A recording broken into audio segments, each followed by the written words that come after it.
lamun perang ngot moal cik ari ngot keur perang atau waktu perang di tengah-tengah ajal awak tungtung ajal esenya anger ngot dina ajal masing perang oge teu perang dina ajal anger gitunya ngan ieu mah nya kapan urang teh aya nu beurangan teu wani kabeh jalmi teh nu beurangan meunang hayang gelut mung teh beurangan gitu teh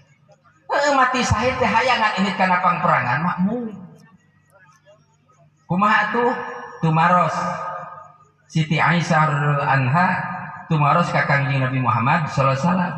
ya Rasulullah kumaha solusina pikeun meunangkeun mati sahid keur jalma-jalma anu beurangan